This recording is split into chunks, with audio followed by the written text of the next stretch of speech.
Good afternoon.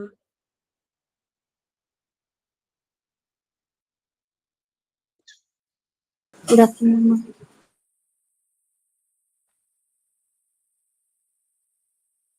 Okay, നിങ്ങൾ prayer ഒക്കെ ചെയ്തിരുന്നോ?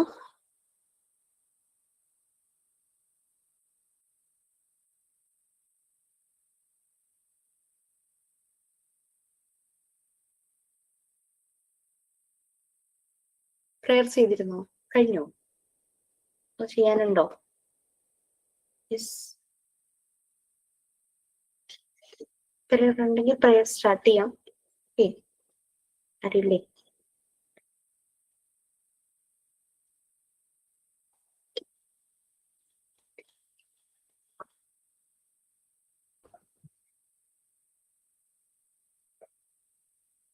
ഇനി നമുക്കൊരു സൈലന്റ് പ്രേയറിൽ ക്ലാസ് സ്റ്റാർട്ട് ചെയ്യാം. No problem.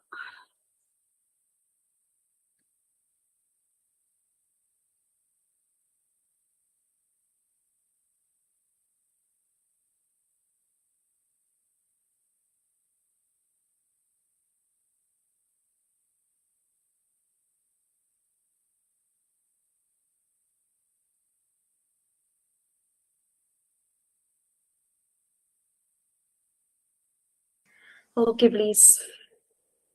നമ്മൾ ലാസ്റ്റ് ക്ലാസ്സിൽ എന്താ പറഞ്ഞേ?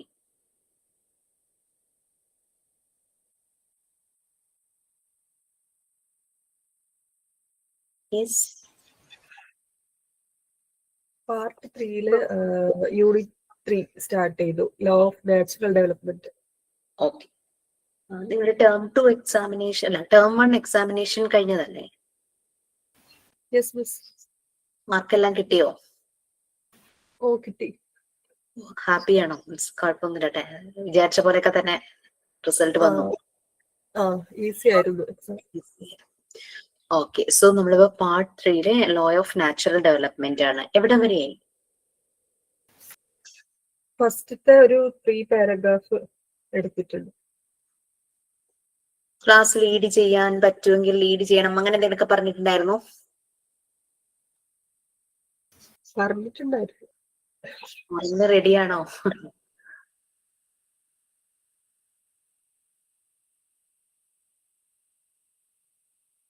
മിസ് ഒരു ഡൗട്ട് ചോദിക്കട്ടെ? നമ്മുടെ ട്രെയിനിങ്ങിന് പോകുന്നതേ, ടീച്ചേഴ്സ് ട്രെയിനിങ്ങിന്റെ, അതെപ്പോഴാ പോകേണ്ടത്? നമ്മൾ ഈ പാർട്ട് 3 ഇപ്പൊ എടുത്തോണ്ടിരിക്കുന്നത് നല്ല സമയമാണ്, പോവാൻ പറ്റിയ സമയം തന്നെയാണ്. പിന്നെ നമ്മളിപ്പോ സ്കൂളിൽ പോകുമ്പോഴേ അവർക്ക് അവിടെ എന്തെങ്കിലും ലെറ്റർ എന്തെങ്കിലും കൊടുക്കണമല്ലോ നമ്മള് പഠിക്കുന്ന? നിങ്ങളെ കോണ്ടാക്ട് ചെയ്യുന്ന PRO ഇല്ലേ? PROയെ വിളിക്കുക. വെച്ചിട്ട് ഇങ്ങനെ ടീച്ചിങ് പ്രാക്ടീസിന് പോവാനായിട്ട് റെഡി അങ്ങനെ നോക്കിയിരിക്കുകയാണ്. അപ്പൊ ഈ ഒരു ടൈമിലായിരിക്കും പോകാൻ ഉദ്ദേശിക്കുന്നതെന്ന് പറയുമ്പോൾ അവർ ആ സ്കൂളിന്റെ അഡ്രസ്സും കാര്യങ്ങളും ചോദിക്കും. എന്നിട്ട് അത് വെച്ചിട്ട് നമ്മുടെ ഇവിടെ നിന്ന് നമ്മുടെ ലെറ്റർ ഹെഡിൽ നിങ്ങൾക്കൊരു ലെറ്റർ തരും, നിങ്ങളെ എവിടെ പെർമിറ്റ് ചെയ്യണം എന്ന് പറഞ്ഞിട്ട് ഒരു ലെറ്റർ പ്രൊവൈഡ് ചെയ്യും. സോഫ്റ്റ് കോപ്പി ആയിരിക്കും പ്രൊവൈഡ് ചെയ്യുന്നത്, അത് പ്രിന്റ് എടുത്തിട്ട് അവിടെ കൊണ്ടു കൊടുക്കണം. ഓക്കെ ഓക്കെ, ക്ലിയർ ആയോ? അപ്പൊ ആ PROയെ കോണ്ടാക്ട് ചെയ്താൽ മതി. പോവാന്ന് പറയുമ്പോൾ അപ്പൊ ഒരു ഗ്രേഡിംഗ് ഷീറ്റ് ഒക്കെ അവർ തരും. അതിൽ അവിടുത്തെ ഇൻസ്റ്റിറ്റ്യൂട്ടിലെ teacher, head of the institution ആരാന്ന് വെച്ചാൽ അവരെ കൊണ്ട് നമ്മുടെ പെർഫോമൻസിന്റെ ഒരു ഗ്രേഡിംഗ് ഷീറ്റ് ആണ്, നമ്മുടെ അറ്റൻഡൻസും ഒക്കെ ഉണ്ടാകും. അപ്പൊ അതിങ്ങനെ 3 ഷീറ്റ് ആയിരിക്കും മിക്കവാറും തരുന്നത്. ഒന്ന് അറ്റൻഡൻസ്, ഒന്ന് ഈ റിക്വസ്റ്റ് ലെറ്റർ, പിന്നെ ഒരെണ്ണം ഒരു ഗ്രേഡിംഗ് ഷീറ്റ് പോലെ. അത് ചെയ്ത് നിങ്ങൾക്ക് ലാസ്റ്റ് കിട്ടിക്കഴിയുമ്പോൾ നമ്മൾ ബയോഡേറ്റ ഒക്കെ പ്രിപ്പയർ ചെയ്യില്ലേ? ബയോഡേറ്റ ഒക്കെ പ്രിപ്പയർ ചെയ്യുന്നതിന്റെ ഒപ്പം തന്നെ ഇത് വെക്കാം. നമ്മൾ എവിടെയെങ്കിലും ഇന്റർവ്യൂവിന് പോകുമ്പോൾ അതൊക്കെ പ്രൊവൈഡ് കാണിച്ചു കൊടുക്കണ്ട, അത് നമുക്ക് കയ്യിൽ വെക്കാം. നമുക്ക് ഇന്ന സ്കൂളിലാണ് ടീച്ചിങ് പ്രാക്ടീസ് ചെയ്തതെന്നുള്ളതിന്റെ ഒരു പ്രൂഫാണത്. പിന്നെ അവിടെ ചോദിക്കുക, ആ സ്കൂളിൽ ചോദിക്കാം. ചില സ്കൂളുകാർ തരും, ചിലർ തരില്ല. അതായത് നമ്മൾ അവിടെ ഇത്ര ദിവസം ടീച്ചിങ് പ്രാക്ടീസ് ചെയ്തു എന്ന് പറഞ്ഞിട്ട് ഒരു സർട്ടിഫിക്കറ്റ് തരാമോ എന്ന് അവരോട് ചോദിക്കാം. ചില സ്കൂളിന് ഓക്കെ ആയിരിക്കും തരാൻ, ഈ ഗവൺമെന്റ് സ്കൂളുകളൊക്കെ പൊതുവെ തരാറില്ല. അപ്പം അവര് നമ്മളുടെ character and contact are good എന്നൊക്കെ പറഞ്ഞിട്ട് അങ്ങനെ ഒരു സർട്ടിഫിക്കറ്റ് അവരും തരും, അവരുടെ ലെറ്റർ ഹെഡിൽ നിന്ന്. കിട്ടിയാൽ നല്ലത്, ചോദിച്ചു നോക്കിക്കോളൂ, അത് ചെയ്യാം. ഈ ഒരു സമയവും നമ്മളുടെ പ്രാക്ടിക്കൽ സെഷൻ നിങ്ങൾക്ക് ഡേറ്റ് വന്നോ? November okay. പ്രാക്ടിക്കൽ സെഷൻ ഒക്കെ കഴിഞ്ഞിട്ട് പോവുകയാണെങ്കിൽ കുറച്ചുകൂടെ നമുക്ക് കുട്ടികളെ ആക്ടിവിറ്റീസ് ചെയ്യിക്കാൻ പറ്റും. അതും കൂടെ അറ്റൻഡ് ചെയ്തിട്ട് പോവുകയാണെങ്കിൽ കുറച്ചുകൂടെ നന്നായിരിക്കും. നമുക്ക് അവർക്ക് ഓരോ സാധനങ്ങളൊക്കെ ഉണ്ടാക്കി കൊണ്ടുപോയി കുട്ടികളെ കാണിക്കാനൊക്കെ പറ്റും. പ്രാക്ടിക്കൽ സെഷൻ വരുമ്പോ നിങ്ങൾക്ക് തന്നിട്ടുള്ള വർക്കുകളില്ലേ, ഇപ്പൊ നമ്മള് സർവേയുടെ ഡീറ്റെയിൽസ് തന്നില്ലേ? തന്നു. പിന്നെ അസൈൻമെന്റ്സ് ക്വസ്റ്റ്യൻസ് കുറച്ച് 4-5 ക്വസ്റ്റ്യൻസ് എങ്കിലും വന്നിട്ടില്ലേ ഗ്രൂപ്പില്, മീൻസ് നിങ്ങളുടെ ക്ലാസ് റൂമില്? കൂടുതലുണ്ട്. Okay, fine, no problem. പിന്നെ ലാസ്റ്റ് ഒരു 10 ക്വസ്റ്റ്യൻ തന്നിരുന്നു അസൈൻമെന്റ്. 10 ക്വസ്റ്റ്യൻ ഒറ്റ അസൈൻമെന്റ് 10 ക്വസ്റ്റ്യൻസ് വരുന്നേ? ഇല്ല. സ്കൂൾ ഓർഗനൈസേഷൻ ആൻഡ് മാനേജ്മെന്റോ അങ്ങനെ എന്തോ പറഞ്ഞിട്ടൊരു പാർട്ട് 4 മാത്രമല്ല, നിങ്ങളുടെ PGയും കൂടെ കണക്ട് ചെയ്ത്. പക്ഷെ ഡിപ്ലോമ സ്റ്റുഡൻസും PG സ്റ്റുഡൻസും ഒരുപോലെ അറ്റൻഡ് ചെയ്യേണ്ട ഒരു അസൈൻമെന്റ് ആണ്. അതും ഞാൻ തരാം, അത് ഞാനിപ്പോ തരാം. പിന്നെ പാർട്ട് 4 എടുക്കാൻ തുടങ്ങിയോ ടീച്ചേഴ്സ്? പാർട്ട് 4 കഴിയാറായി, കുറച്ചും കൂടി. അപ്പൊ അസൈൻമെന്റ് തരേണ്ട സമയമായി. ഞാൻ പാർട്ട് 4 ആകുമ്പോ തരണം എന്ന് വിചാരിച്ചതാ, വിട്ടുപോയതാട്ടോ. അപ്പൊ ആദ്യം ആ അസൈൻമെന്റിന്റെ ഡീറ്റെയിൽസ് ഞാൻ പറയാം, ഒന്ന് ഷെയർ ചെയ്യട്ടോ.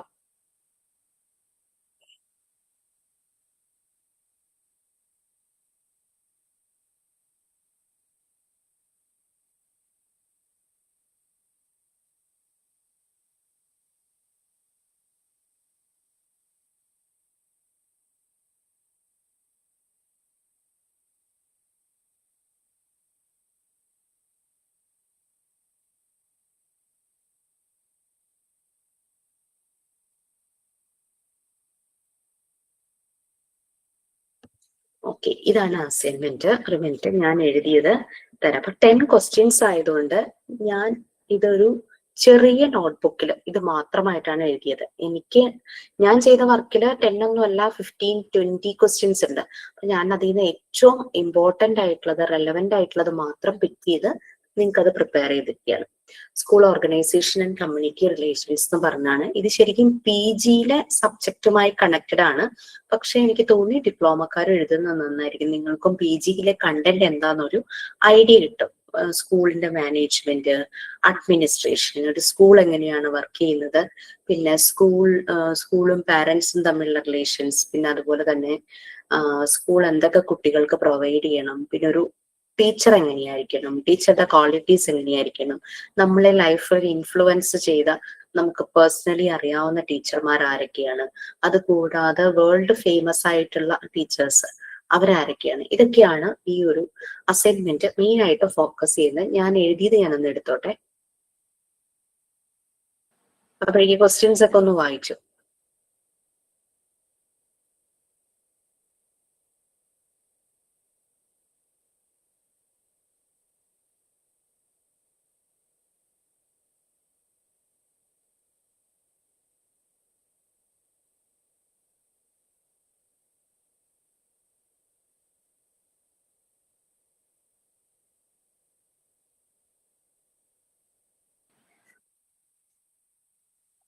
Okay, first question. Read minimum 3 books relating with school organization and school management. ഈ ക്വസ്റ്റ്യൻ കാണുന്നതേ ഓടിപ്പോയി ആ ടെക്സ്റ്റ് ബുക്ക് ഒന്നും വാങ്ങേണ്ട ആവശ്യമില്ല. നമുക്കിത് ഒരു സ്കൂളൊക്കെ തുടങ്ങാൻ പോകുന്നവർക്ക് ഒരു നല്ലൊരു ഗൈഡ് ആയിരിക്കും ആ ബുക്ക്. അത് ആ സമയമാകുമ്പോൾ വാങ്ങിച്ചാൽ മതിയല്ലോ, അല്ലാതെ ആരും ഓടിപ്പോയി വാങ്ങണ്ട. നമ്മുടെ ഫിംഗർ ടിപ്സിൽ തന്നെ കുറെ ഇൻഫർമേഷൻസ് കിട്ടും. ജസ്റ്റ് ഗൂഗിൾ ചെയ്യുക topic school organisation and school management ബുക്സ്ന്നോ അങ്ങനെ എന്തെങ്കിലും പറഞ്ഞിട്ട് ഗൂഗിൾ ചെയ്യുമ്പോൾ, ഞാൻ എഴുതിയ രീതി അങ്ങനെയാണ് കേട്ടോ. ഗൂഗിൾ ചെയ്യുമ്പോൾ നമുക്ക് ഇതുമായി റിലേറ്റഡ് ആയിട്ട് കുറെ ബുക്സ് ഇങ്ങനെ കാണും. നമ്മൾ ഓൺലൈൻ ആയിട്ട് ഒരു ബുക്ക് പർച്ചേസ് ചെയ്യുമ്പോൾ അവര് നമ്മളെ കൊണ്ട് അത് പർച്ചേസ് ചെയ്യിക്കാനായിട്ട് അതിന്റെ കുറച്ച് കണ്ടന്റ് നമുക്ക് ഫ്രീ ആയിട്ട് വായിക്കാൻ തരും. ഓൺലൈൻ പർച്ചേസ് ചെയ്തവർക്ക് ചിലർക്ക് അറിയായിരിക്കും, ഒരു ബ്രീഫിംഗ് കിട്ടുമായിരിക്കും. അതല്ലെങ്കിൽ ആ ബുക്ക് വായിച്ച ആൾക്കാരുടെ റിവ്യൂസ് ഇങ്ങനെ താഴെ കാണും. അപ്പൊ കുറെ പേര് ഭയങ്കര ഡീറ്റെയിൽ ആയിട്ട് ആ റിവ്യൂസ് എഴുതിയിട്ടുണ്ടാകും. അപ്പൊ അത് വായിച്ചു കഴിഞ്ഞാൽ തന്നെ നമുക്ക് ആ ബുക്കിന്റെ കണ്ടന്റ് എന്താന്നുള്ളത് മനസ്സിലാവും. അതുകൊണ്ട് നിങ്ങൾ പോയിട്ട് ബുക്കൊന്നും വാങ്ങണ്ട, ഇങ്ങനെ ചെയ്യും. ഗൂഗിളിൽ സെർച്ച് ചെയ്യുക. അങ്ങനെ ഞാൻ സെർച്ച് ചെയ്തപ്പോൾ എനിക്ക് ആദ്യം കിട്ടിയ ബുക്കാണ് സ്കൂൾ ഓർഗനൈസേഷൻ ആൻഡ് അഡ്മിനിസ്ട്രേഷൻ എന്ന് പറഞ്ഞിട്ട്. ഇന്ത്യൻസ് തന്നെയായിരുന്നു ഓതർ. കുൽബീർ സിംഗ് സിദ്ധു എന്ന് പറഞ്ഞൊരു ഓതർ ആയിരുന്നു. ഈ ബുക്കിൽ എന്തൊക്കെയാ പറഞ്ഞിരിക്കുന്നതെന്നാണ് ഞാൻ എഴുതിയത്. ഏകദേശം ഇത്രയുള്ള ഒരു ബുക്കിലാണ് കേട്ടോ. ഇതിന്റെ ശരിക്കുള്ള വലുപ്പം ഞാൻ കാണിച്ചു തരാം. നമ്മുടെ സാധാരണ വളരെ നീളമുള്ള കോളേജ് നോട്ട്ബുക്കാണ് ഇത്. ഇതിന്റെ കൂടെ വെച്ച് കഴിഞ്ഞാൽ ഇത്രയും ഡിഫറൻസ് ഉണ്ട്. ഇത്രയും ചെറുതാണ്, മനസ്സിലായോ? അതുപോലെ ചെറിയ കുറച്ച് പേജസ് ഉള്ള ഒരു നോട്ട്ബുക്കിന് എഴുതുവാണെങ്കിൽ, ഇനി അതല്ല നിങ്ങൾ അസൈൻമെന്റ് ബുക്ക് എന്ന് പറഞ്ഞ് വാങ്ങിച്ചിട്ടുള്ള ബുക്കിൽ ഇഷ്ടംപോലെ പേജ് ബാക്കിയുണ്ടെങ്കിൽ ഒരു ബുക്ക് മാർക്ക് ഒക്കെ കൊടുത്ത് ഈ അസൈൻമെന്റ് അതിലേക്ക് എഴുതാം. ഒറ്റ ബുക്കിൽ ഇരിക്കുവാണെങ്കിൽ നന്നായിരിക്കും. ഇനിയിപ്പോ ആ ഒരു ബുക്കിൽ എഴുതി കഴിഞ്ഞിട്ട് തികയാതെ വരുമ്പോൾ അടുത്ത ബുക്ക് എടുക്കുന്നതിനേക്കാൾ നല്ലത് ഒരു ബുക്ക്. എനിക്ക് ഈ ബുക്ക് ഫുൾ ഇതിലൊരു 15-20 ക്വസ്റ്റ്യൻസ് ആയിരുന്നു ഫുൾ വേണ്ടി വന്നു ഒരു ബുക്ക്. 10 ക്വസ്റ്റ്യൻസിന് ഇതിനേക്കാൾ കുറച്ച് കുറവ് മതിയായിരിക്കും.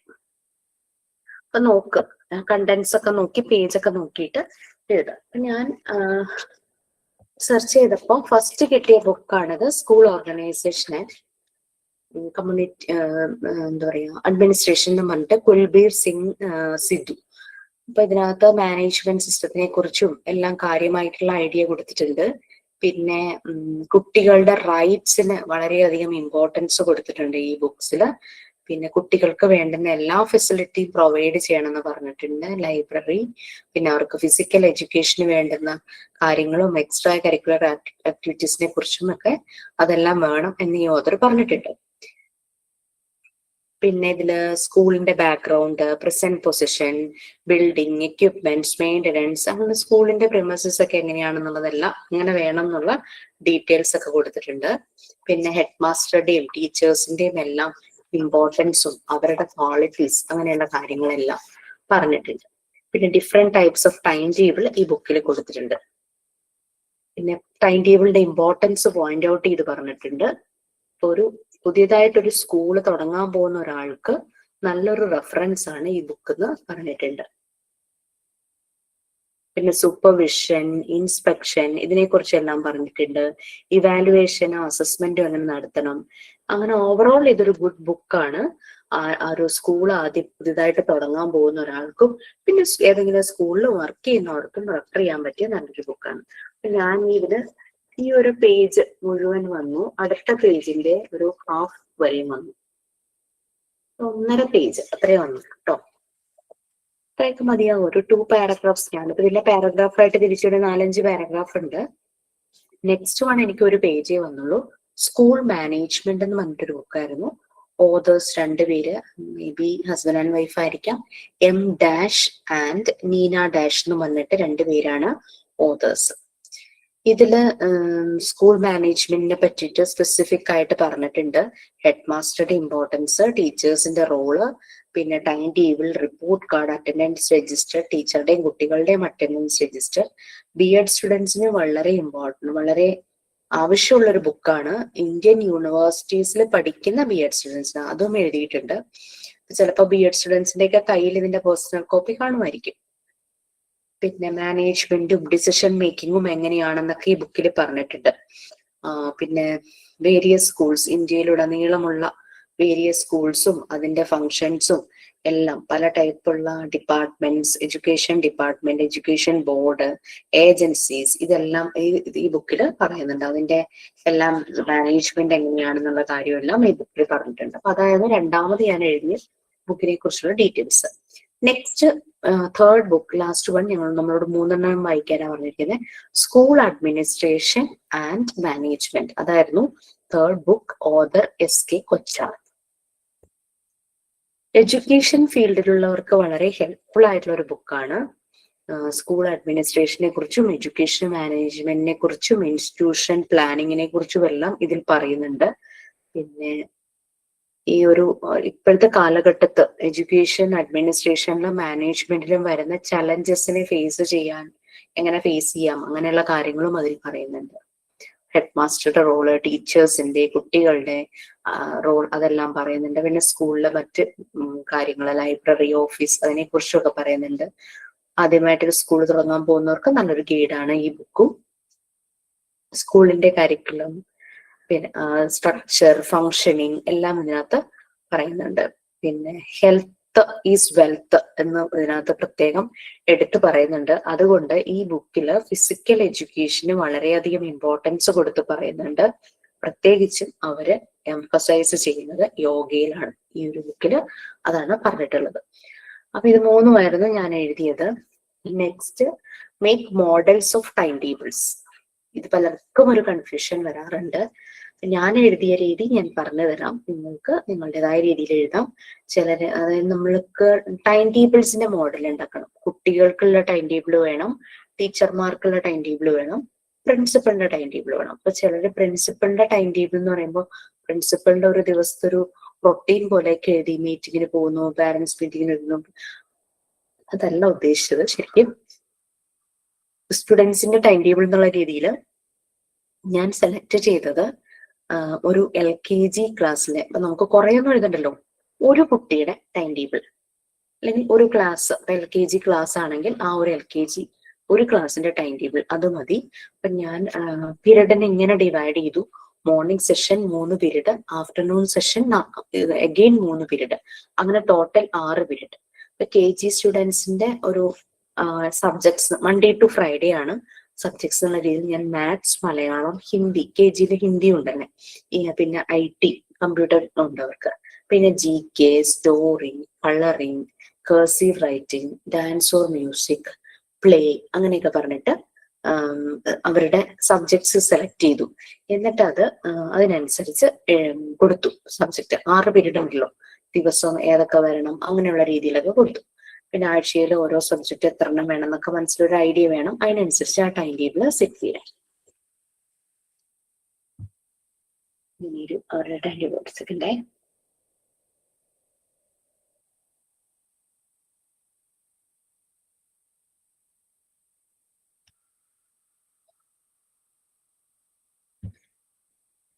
ഇങ്ങനെയാണ് നമ്മുടെ വീട്ടിലെ ചെറിയ ക്ലാസ്സിൽ ഒരു കുട്ടി ഉണ്ടെങ്കിൽ ആ കുട്ടിയുടെ ടൈം ടേബിൾ അങ്ങ് എടുത്ത് എഴുതി വെച്ചാൽ മതി. ഓക്കെ, അങ്ങനെ ആ ടൈം ടേബിൾ വെച്ചു. ഇനി ടീച്ചേഴ്സ് ടൈം ടേബിൾ എന്നുള്ള രീതിയിൽ അവിടെയും ഞാൻ ഒരു ടീച്ചറിന്റെ ടൈം ടേബിൾ എന്നുള്ള രീതിയിലാട്ടോ എഴുതിയത്. ഇപ്പൊ ടീച്ചർ T1 എന്നൊരു ടീച്ചർ ഉണ്ടെങ്കിൽ ആ ടീച്ചർ ഏതൊക്കെ ക്ലാസ്സിൽ പോകും. അപ്പൊ ഞാൻ ആകെ KGയിൽ മാത്രം വർക്ക് ചെയ്യുന്ന ടീച്ചർ എന്നുള്ള രീതിയിലാണ് ആ ടീച്ചർക്ക് ടൈം ടേബിൾ ഇട്ടത്. അപ്പൊ KGയില് LKG 2 സെഷൻ ഉണ്ട്, 2 സെക്ഷൻ ഉണ്ട്, 1ഉം 2ഉം. അതുപോലെ തന്നെ UKG 2 സെക്ഷൻസ് വെച്ചു, 1ഉം 2ഉം. ആ ഒരു രീതിയിലാണ്. അപ്പൊ 4 ക്ലാസ്സസ് ഉണ്ട്. LKGയിൽ 2 UKGയിൽ 2. ഈ 4 ക്ലാസ്സിലേക്ക് ഈ ടീച്ചർ പോകേണ്ടതായിട്ട് വരും. 6 പീരീഡ് ആണല്ലോ. 6 പീരീഡില് ആ ടീച്ചർക്ക് ദിവസം 5 പീരീഡ്, 1 അവർ മാത്രം ബ്രേക്ക്, ആ ഒരു രീതിയിൽ പീരീഡ് സെറ്റ് ചെയ്ത് കൊടുത്തു. അപ്പൊ ശ്രദ്ധിക്കേണ്ടത്, ആ ടീച്ചർ അറ്റ് എ ടൈം ഒരു ക്ലാസ്സിൽ മീൻസ് ഇപ്പൊ LKG 1, 2 ഇപ്പൊ ദിവസവും ഞാൻ ഇങ്ങനെ വെച്ചു. എല്ലാ ക്ലാസ്സിലും ഓരോ പീരീഡ് വെച്ച് പോകുന്നുണ്ട്. 5 പീരീഡ് ആകുമ്പോൾ ഒരു ക്ലാസ്സിൽ മാത്രം 2 എണ്ണം, അടുത്ത ദിവസം ആകുമ്പോൾ വേറൊരു ക്ലാസ്സിന് 2 പീരീഡ്. ആ ഒരു രീതിയിൽ ഒരു അവർ എവിടെയെങ്കിലും ടീച്ചർക്ക് ബ്രേക്കും കൊടുത്തു. അങ്ങനെ 5 പീരീഡ് ആണ് ഡെയിലി വരുന്നത്. ആ രീതിയിലാണ് ടീച്ചറിന്റെ ടൈം ടേബിൾ സെറ്റ് ചെയ്തത്. കാണാൻ പറ്റുന്നറിയില്ല, എവിടെയെങ്കിലും മാർക്ക് ചെയ്ത്. നമ്മുടെ ലൈനുള്ള ബുക്ക് ആയതുകൊണ്ട് ഇങ്ങനെ വരയ്ക്കുമ്പോൾ ആ ലൈൻ ഇടയ്ക്ക് വന്നത് കാരണം. നെക്സ്റ്റ്, പ്രിൻസിപ്പളിന്റെ ടൈം ടേബിൾ ഉണ്ടാക്കാനായിരുന്നു ഇച്ചിരി ഒന്ന് സ്ട്രഗിൾ ചെയ്യേണ്ട വന്നത്. വേറൊന്നുമല്ല, എന്റെ മനസ്സിൽ വന്ന പ്രിൻസിപ്പളിന്റെ ടൈം ടേബിൾ എന്ന് പറഞ്ഞു കഴിഞ്ഞാൽ, പ്രിൻസിപ്പളിനെ നോക്കി കഴിഞ്ഞു കഴിഞ്ഞാൽ ഓരോ ക്ലാസ്സിലും ഏത് ടീച്ചറാണ് എന്നുള്ളത് പ്രിൻസിപ്പളിന് മനസ്സിലാക്കണം. ആ രീതിയിലാണ് ഞാൻ പ്രിൻസിപ്പളിന്റെ ടൈം ടേബിൾ സെറ്റ് ചെയ്തത്. KG മാത്രമാണ് കേട്ടോ. അപ്പൊ ഇതുപോലെ തന്നെ same 6 period 4 ക്ലാസ്സുകളുണ്ട്. KG 1 and 2, UKG 1 and 2. Teachers 6 പേരെ വെച്ചു.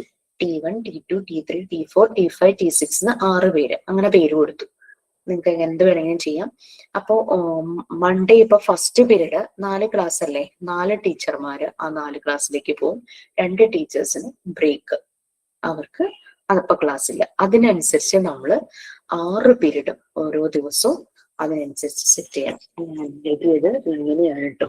ഇപ്പൊ ഇതിന് സോഫ്റ്റ്വെയർ ഒക്കെ ഉണ്ട്. അപ്പൊ മൺഡേ ഫസ്റ്റ് പീരീഡില് നോക്കിക്കഴിഞ്ഞാൽ കാണാൻ പറ്റും. ചെറുതായിട്ട് എഴുതിക്കണോണ്ടേ ക്ലിയർ ആയിട്ടുണ്ടാവില്ലായിരിക്കും. ഒരു പീരീഡില് 4 ക്ലാസ്സിലേക്ക്, അപ്പൊ 4 ക്ലാസ്സും എൻഗേജ്ഡ് ആയിരിക്കണം. 4 ടീച്ചേഴ്സ് ആ സമയത്ത് വർക്ക് ചെയ്യുന്നു, 2 ടീച്ചേഴ്സിന് ബ്രേക്കാണ്. അങ്ങനെ അടുത്ത പീരീഡ് വരുമ്പോൾ അഗെയിൻ 4 ടീച്ചേഴ്സ്.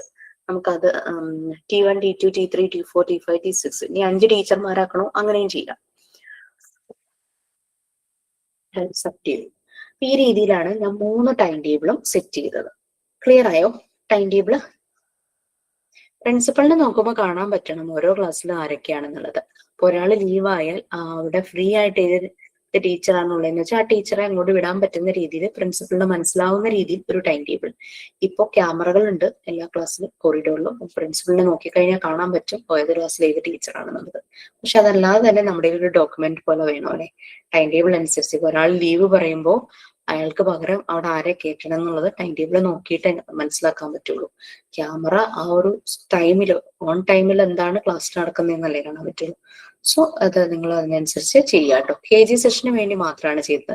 അപ്പൊ പലരും ചോദിച്ചു ഹൈസ്കൂളിന് ചെയ്യട്ടെ, വലിയ ക്ലാസ്സിലെ കുട്ടികൾക്ക് ചെയ്യട്ടെ. നമുക്ക് നമ്പർ ഓഫ് ക്ലാസ്സസ് കൂടുമ്പോൾ നമുക്ക് എളുപ്പമാണോ വരിക ബുദ്ധിമുട്ടാണോ എന്നുള്ളതൊക്കെ നോക്കിയിട്ട് ടൈം ടേബിൾ സെറ്റ് ചെയ്യാം. അതായിരുന്നു ടൈം ടേബിളിന്റെ സംശയം ഉണ്ടോ? ഫ്രീ ആയിട്ടുള്ള ടീച്ചേഴ്സില്ലേ, അവരൊന്നും നമ്മൾ ഇതില് ഇൻക്ലൂഡ് ചെയ്യണോ? വേണ്ട.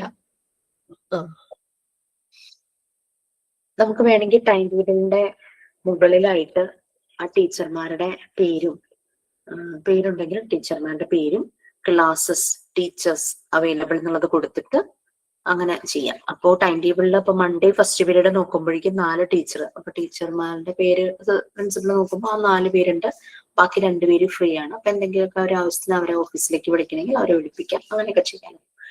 പിന്നെ ചില ക്ലാസ്സിലേക്ക് വേണമെങ്കിൽ ഒരാളെയും കൂടെ പറഞ്ഞു വിടാം, അങ്ങനെയൊക്കെ ചെയ്യാം. അതൊക്കെ നമുക്ക് ടൈം ടേബിളിൽ കാണിക്കണം എന്നില്ല. പേര് വേണമെങ്കിൽ കാണിക്കാം, ക്ലാസ് കാണിക്കാം. Okay, next visit a preschool working in a good way and write a brief description about the school. നമുക്കപ്പോ അല്ലെങ്കിൽ നിങ്ങൾക്ക് ടീച്ചിങ് പ്രാക്ടീസ് ചെയ്ത സ്കൂളിനെ കുറിച്ച് എഴുതാം. അപ്പൊ ടീച്ചിങ് പ്രാക്ടീസ് ചെയ്തിട്ടുണ്ടെങ്കിൽ നമ്മുടെ കുട്ടികൾ പഠിക്കുന്ന സ്കൂളിനെ കുറിച്ച് എഴുതാം. അല്ലെങ്കിൽ ഏതെങ്കിലും ഒരു പ്രീ സ്കൂളിനെ പറ്റി നമ്മൾ അറ്റ്ലീസ്റ്റ് നമ്മുടെ ഫ്രണ്ട്സ് പറഞ്ഞിട്ടോ നമ്മുടെ റിലേറ്റീവ്സോ ഫാമിലിയിലുള്ള ആരെങ്കിലും പറഞ്ഞിട്ടൊക്കെ അറിവുണ്ടാവുമല്ലോ. അല്ലെങ്കിൽ നമ്മുടെ കസിൻസിന്റെ മക്കൾ പഠിക്കുന്ന ഏതെങ്കിലും സ്കൂൾ ഉണ്ടെങ്കിൽ ആ സ്കൂളിനെ പറ്റി അവരോട് ഡീറ്റെയിൽ ആയിട്ട് ചോദിക്കുക. ഈ വിസിറ്റ് ചെയ്യാൻ പറ്റുമെങ്കിൽ വിസിറ്റ് ചെയ്ത് തന്നെ അത് എഴുതുക, ആ സ്കൂളിനെ പറ്റി എഴുതുക.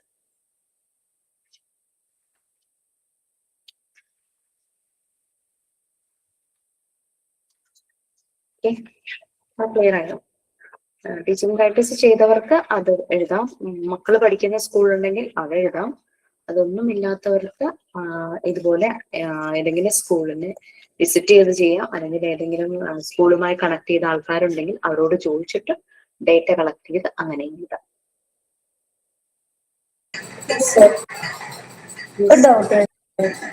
അത് നമ്മളിപ്പോ ടീച്ചിങ് പ്രാക്ടീസിന് പോവില്ലേ, എത്ര ദിവസം പോകേണ്ടി വരും? 10 to 15 days ആണ് ഏറ്റവും കുറവ് പോണ്ടത്. 10 ദിവസം അല്ലെങ്കിൽ 15 ദിവസം ഓക്കെയാണ്. പക്ഷെ ചിലവര് കുറച്ചുകൂടെ ഒരു എക്സ്പീരിയൻസ് പ്രാക്ടീസ് വേണമെന്നൊക്കെ പറഞ്ഞ് 1 month 2 months 3 months ഒക്കെ പോയവരുണ്ട്. ചിലർ അവിടെ പോയി കഴിയുമ്പോൾ ഏതെങ്കിലും ടീച്ചർ ലീവ് ആണെങ്കിൽ അവിടെ തന്നെ ജോയിൻ ആവുമെന്ന് ചോദിച്ചാൽ അങ്ങനെ വർക്ക് ചെയ്യുന്നവരും ഉണ്ട്. അത് പിന്നെ നമ്മളിപ്പോ എപ്പോ വരെയും പോവാൻ പറ്റും? ഇപ്പൊ ഈ ക്ലാസ് കഴിഞ്ഞു, നമ്മളുടെ സെറമണി ഒക്കെ കഴിഞ്ഞു, അത് കഴിഞ്ഞിട്ടും പോകാൻ പറ്റും? അതോ പോവാം. ഇപ്പൊ വൈവയുടെ ടൈമിൽ ഇതിന്റെ കാര്യം ചോദിക്കുമല്ലോ, അപ്പൊ പോവാൻ പറ്റിയില്ലെങ്കിൽ എന്താ ചെയ്യാ നമ്മള്? വൈവ ടൈമിലാണോ? പോകാൻ പറ്റിയില്ലെങ്കിൽ അപ്പൊ നമ്മളൊരു വിർച്വലി ഒരു പ്ലാറ്റ്ഫോം അങ്ങ് ക്രിയേറ്റ് ചെയ്യും. നിങ്ങളോട് അസ്യൂം ചെയ്തിട്ട് ഒരു ക്ലാസ് റൂമിലാണ് കുട്ടികളും നിങ്ങളുമാണെന്ന് പറഞ്ഞിട്ട് ആ കുട്ടികളെ എൻഗേജ് ചെയ്യിക്കുന്ന ക്ലാസ് എടുക്കുന്ന രീതിയിൽ ചെയ്യാനായിട്ട് പറയും. അപ്പൊ നമ്മളിപ്പോ നമ്മുടെ ക്ലാസ് കഴിഞ്ഞിട്ടാണ് പോണെങ്കിൽ ഇപ്പൊ അവിടെ സ്കൂളിലേക്ക് ഇൻഫോം ചെയ്യിക്കണമല്ലോ.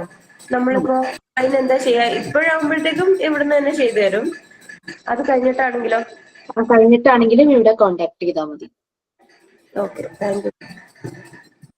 മിസ്സേ, നമുക്ക് നമ്മുടെ കോഴ്സ് ഒക്കെ കംപ്ലീറ്റ് ആയി കഴിഞ്ഞിട്ട് കേറാൻ പറ്റില്ലേ? കഴിഞ്ഞിട്ട് കയറാനായിട്ട് പറ്റും. നമ്മൾ ഈ കോഴ്സിന്റെ കൂടെയാണ് ശരിക്കും ചെയ്യേണ്ടത്. പക്ഷെ പലർക്കും പല പേഴ്സണൽ ഇഷ്യൂസ് കാരണം കോഴ്സ് കഴിഞ്ഞിട്ടൊക്കെ ചെയ്യുന്നവരുണ്ട്. അല്ല മിസ്സേ, ഞാനിപ്പോ ഒരു സ്കൂളിൽ ഞാൻ ചോദിച്ചിട്ടുണ്ട്. അപ്പൊ അവര് സമ്മതിച്ചു. ആ. കഴിഞ്ഞ ഞാൻ മിസ്സിന്റെ അടുത്ത് പറഞ്ഞല്ലോ. അപ്പൊ അതെ. എന്താ വെച്ചാൽ നമുക്ക് കുറച്ച് ടൈമല്ലേ കിട്ടുള്ളൂ. ഞാനിപ്പോ എന്നോട് ജസ്റ്റ് ഇപ്പൊ എന്താ പറയാ, ഈ പൂജ ഹോൾഡേഴ്സിന് മുമ്പേ ഞാൻ ചോദിച്ചത്.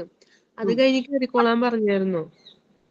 പക്ഷെ ഇപ്പൊ ഞാൻ അവിടുത്തെ സിസ്റ്റർമാരെ നടത്തുന്ന ഒരു സ്കൂളാണ്. അപ്പൊ അവര് പറഞ്ഞു കുറച്ച് ടൈമല്ലേ കിട്ടുള്ളൂ. പിന്നെ ഇപ്പൊ കുറച്ച് 2-3 മാസം കൂടെ കഴിഞ്ഞിട്ടുണ്ടെങ്കിൽ നമുക്കിപ്പോ എന്താ പറയാ, വെക്കേഷൻ വരെയല്ലേ. അപ്പൊ ജൂൺ തൊട്ട് കേറാണെങ്കിൽ കുഴപ്പമില്ലാന്ന് പറഞ്ഞു.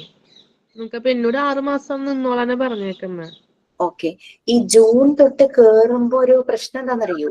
ഈ KG-യിലാണെങ്കിൽ LKG ആണെങ്കിൽ പിള്ളേരൊന്ന് സെറ്റായി വരാൻ തന്നെ 1 മാസം 2 മാസം.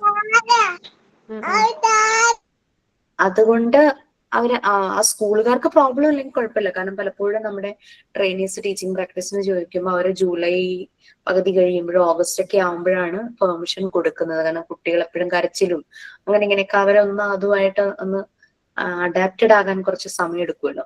അപ്പൊ അതുകൊണ്ട് അതെങ്ങനെയാന്ന് വെച്ച് കഴിഞ്ഞാൽ പ്ലാൻ ചെയ്തോളൂ. സ്കൂളുകാരിപ്പോ അങ്ങനെ പറഞ്ഞെങ്കിൽ പിന്നെ നമുക്കത് കുഴപ്പമുണ്ടാവില്ല. അവിടുത്തെ സിസ്റ്റർ പ്രിൻസിപ്പൾ പറഞ്ഞത് നിങ്ങൾക്ക് എപ്പോ വേണമെങ്കിലും കേറാന്നാ പറഞ്ഞത്. പിന്നെ ഇപ്പൊ കേറാണെങ്കിൽ നമുക്ക് അത്ര ടൈം എനിക്ക് തന്നെ ഒരാൾ വെക്കാൻ ഒരു അടുത്തുള്ളൊരു ഹോൾഡറിൽ മാഡം റെക്കമെൻഡ് ചെയ്തിട്ടാണ് കിട്ടിയത്. ഇങ്ങനെ നമുക്ക് ടീച്ചിങ് പ്രാക്ടീസിന്. അപ്പൊ എന്താ പറയാ, ഇങ്ങനെ നമുക്കിപ്പോ ഇത്ര ടൈം ആ മാഡം പറഞ്ഞ 6 മാസമെങ്കിലും കുട്ടിക്ക് അവസരം കൊടുക്കണം എന്ന് പറഞ്ഞതുകൊണ്ടാണ് 6 മാസം അവർ സമ്മതിച്ചേക്കുന്നത്. അപ്പൊ ഇപ്പൊ നമ്മൾ കേറാൻ ടൈം കിട്ടില്ലല്ലോ. ഞാൻ വേറൊരു കാര്യം പറയാം. നമ്മുടെ കോഴ്സ് 1 ഇയർ, അതായത് 10 months കൊണ്ട് നമ്മൾ കംപ്ലീറ്റ് ചെയ്ത് നിങ്ങൾക്ക് ആ ഒരു ബാക്കി 2 months എക്സാമും കോൺവെക്കേഷനും എല്ലാം കഴിഞ്ഞ് സർട്ടിഫിക്കറ്റ് കിട്ടുന്നു. സർട്ടിഫിക്കറ്റ് കിട്ടിക്കഴിഞ്ഞ് വീണ്ടും 6 months കൂടെ, അതായത് 1.5 വർഷം കഴിഞ്ഞിട്ടാണ് അപ്പോൾ കോഴ്സ് കംപ്ലീറ്റ് ആവുന്നത് അല്ലെ. അപ്പൊ നമുക്ക് ജൂൺ എന്നൊക്കെ പറഞ്ഞു കഴിഞ്ഞാല്, ജൂൺ അല്ല, ഏപ്രിൽ മെയ് ആ ഒരു ടൈം എന്നൊക്കെ പറഞ്ഞു കഴിഞ്ഞാൽ സ്കൂളുകളിൽ ഹയറിംഗ് നടക്കുന്ന സമയമാണ്. അപ്പൊ അതുകൊണ്ട് ടീച്ചിങ് പ്രാക്ടീസ് എപ്പോഴും നമ്മുടെ കോഴ്സിന്റെ ഒപ്പം തന്നെ തീരുവാണെങ്കിൽ നമുക്ക് ബയോഡേറ്റ നമ്മുടെ പ്രൊഫൈലിൽ ഇവിടെയാണ് ഞാൻ ടീച്ചിങ് പ്രാക്ടീസ് ചെയ്തതെന്നും പറഞ്ഞിട്ട് പല സ്കൂളുകളിലും ഇന്റർവ്യൂവിന് വിളിക്കുമ്പോൾ അവിടെ നമുക്ക് ഈ ഒരു ബയോഡേറ്റ കൊടുക്കാനായിട്ട് പറ്റും. ഇത് വീണ്ടും 6 months ഡിലേ ആവുമല്ലേ. പക്ഷെ അല്ല മാഡം, പിന്നെ എന്റെ കുറച്ച് സിറ്റുവേഷനും കൂടെ നോക്കിയിട്ടാണ് ഞാൻ അങ്ങനെ. കാരണം ഇപ്പൊ എന്റെ ഇളയ കുട്ടി എന്താ പറയാ, ജൂൺ ആകുമ്പോഴേക്കും അംഗനവാടിയിൽ വിടാം. പിന്നെ അമ്മ വയ്യാത്ത ആളാണ്. അപ്പൊ അമ്മയുടെ അടുത്ത് കൊച്ചിനാക്കിയിട്ട് പോകാൻ പറ്റാത്ത സിറ്റുവേഷൻ ആയതുകൊണ്ടാണ് ജൂൺ വരെ ഞാൻ വെയിറ്റ് ചെയ്യുന്നതും. പലരും ചില പേഴ്സണൽ ഇഷ്യൂസ് കൊണ്ടാണ് കോഴ്സ് കഴിഞ്ഞിട്ട് ചെയ്യുന്നത്. അപ്പൊ അങ്ങനെയുള്ളവർ അങ്ങനെ ചെയ്യൂ. അതല്ല, എത്രയും പെട്ടെന്ന് എനിക്ക് ജോബ് വേണം എന്നുള്ളവര് കോഴ്സിന്റെ ഒപ്പം തന്നെ ഇത് ചെയ്യുക. അല്ലെങ്കിൽ ടൈം ഒത്തിരി അങ്ങ് ഡിലേ ആയി പോകും. ഡിലേ ആവും. പക്ഷെ ഇപ്പൊ മെയിൻ ആയിട്ട് ഇങ്ങനൊരു കാര്യം കൂടെ സൈഡിലുണ്ട്. അതാണ് ഞാൻ നിങ്ങളുടെ കംഫർട്ടബിൾ, നമ്മൾ നിർബന്ധപൂർവ്വം പറയുന്നില്ല. പക്ഷെ ഞങ്ങൾക്ക് നിർബന്ധമായിരുന്നു ആ പറയുന്ന ഡേറ്റിൽ തന്നെ പോകണമായിരുന്നു. കാരണം ഞങ്ങൾക്ക് ലീവ് ആകും. ആ സമയത്ത് ഞങ്ങൾക്ക് ക്ലാസ് നടക്കില്ല. എല്ലാരും ഒരേ ടൈമിലാണ് ടീച്ചിങ് പ്രാക്ടീസിന് പോകുന്നത്. ഞങ്ങൾക്ക് അങ്ങനെയായിരുന്നു. കറക്റ്റ് ആ ടൈമിൽ തന്നെ പോകണം എന്നുണ്ടായിരുന്നു. പിന്നെ എനിക്ക് കഴിഞ്ഞ ക്ലാസ്സിൽ ചോദിച്ചപ്പോൾ എനിക്ക് സത്യം പറഞ്ഞാൽ പെട്ടെന്ന് കയറിക്കൊള്ളാൻ പറഞ്ഞപ്പോഴേ എനിക്കൊരു ഐഡിയ ഇല്ലായിരുന്നു. ദൈവം എന്താ എന്തുട്ട് ചെയ്യാൻ പറ്റുന്നു. അങ്ങനെ ഞാൻ പറഞ്ഞില്ല മിസ്സിന്, അവരാണെങ്കിൽ ആ സിലബസ് വെച്ചിട്ട് പഠിപ്പിക്കണമെന്നും പറഞ്ഞു. അപ്പൊ എനിക്ക് അതാണ് കഴിഞ്ഞ ക്ലാസ്സിൽ ചോദിച്ചത്, മിസ് എന്താ എങ്ങനെ ചെയ്യണ്ടേന്നുള്ളതൊക്കെ. അപ്പൊ ഈ കൊച്ചു കുട്ടികളുടെ അടുത്ത് പ്ലാൻഡ് ആയിട്ട് പോവാതിരിക്കുക നല്ലത്. കാരണം അവരുടെ രീതിക്ക് അനുസരിച്ച് നമ്മൾ മാറ്റേണ്ടി വരും ആക്ടിവിറ്റീസ്. മോണ്ടിസോറി മെത്തേഡ് തന്നെ അങ്ങനെയാണ്. ട്രഡീഷണൽ മെത്തേഡ് അവരിൽ കൊടുക്കുമ്പോഴാണ് ശരിക്കും പറഞ്ഞു കഴിഞ്ഞാല് അവർക്കൊന്നും അവരുടെ ഡെവലപ്മെന്റ് ശരിയായ രീതിയിൽ പോവാത്തത്. കാരണം ഒരു ടീച്ചർ എല്ലാം പ്ലാൻ ചെയ്ത് ഒരേ കാര്യമായിരിക്കും കുട്ടിയിലേക്ക് കൊടുക്കുന്നത്. ഇവിടെ ഓരോ കുട്ടിക്കും സെപ്പറേറ്റ് ഒരേ രീതിയിൽ കൊടുക്കേണ്ടതായിട്ട് വരും. അതൊക്കെ നിങ്ങൾക്ക് ചെയ്യാൻ തുടങ്ങുമ്പോൾ മനസ്സിലാവും. അല്ലാതെ ഇത് ചെയ്യുക അത് ചെയ്യുന്ന നമുക്ക് പറഞ്ഞു തരാനിട്ട് കാര്യമൊന്നുമില്ല. Okay, okay, thank you ma'am. മിസ്സേ, എൻ്റെ പേര് ഷബീന എന്നാണേ. പറയൂ. നമ്മളിപ്പോ ഏത് സ്റ്റാൻഡേർഡ് മുതലുള്ള ക്ലാസ് സ്കൂളിലാണ് നമ്മൾ ഇതിന് വേണ്ടിയിട്ട് അപ്ലൈ ചെയ്യുന്നത്, ഇങ്ങനെ ട്രെയിനിങ്ങിന് വേണ്ടിയിട്ട്? നമുക്ക് മോണ്ടിസോറി കോഴ്സ് കഴിഞ്ഞവരെന്ന് പറയുമ്പോൾ തന്നെ സ്കൂളുകാര് KG സെഷനിലേക്കൊക്കെ തരുള്ളൂ. കൂടി വന്ന 1ാം ക്ലാസ്, പിന്നെ നമുക്ക് ഏതെങ്കിലും ഹയർ ക്വാളിഫിക്കേഷൻ ഉണ്ട്, നമുക്ക് അല്ലെങ്കിൽ നമ്മൾക്ക് പൊട്ടൻഷ്യൽ ഉണ്ടെന്ന് മനസ്സിലാക്കുവാണെങ്കിൽ അത് ആ സ്കൂൾ മാനേജ്മെന്റിന്റെ ഒരു തീരുമാനമാണ്. അവർ വേണമെങ്കിൽ ഹയർ ക്ലാസ്സിലേക്ക് നിങ്ങളെ പ്രൊമോട്ട് ചെയ്യും, അങ്ങോട്ടൊക്കെ തരും. കാരണം ഇപ്പൊ മാത്സില് PG ഉള്ള ഒരാളാണെങ്കിൽ ഒരു പക്ഷേ വലിയ ക്ലാസ്സിലെ കുട്ടികൾക്ക് മാത്സ് എടുക്കാനായിട്ട് പറയാം, അങ്ങനെയൊക്കെ ചെയ്യാം. അതൊക്കെ ആ ഒരു ടൈമിൽ നമ്മുടെ കഴിവ് പോലെ ഇരിക്കും, പിന്നെ അവരുടെ ആറ്റിറ്റ്യൂഡ് പോലെ ഇരിക്കും. PG മോണ്ടിസോറിയുടെ ആണ് ചെയ്യുന്നത്. Okay fine.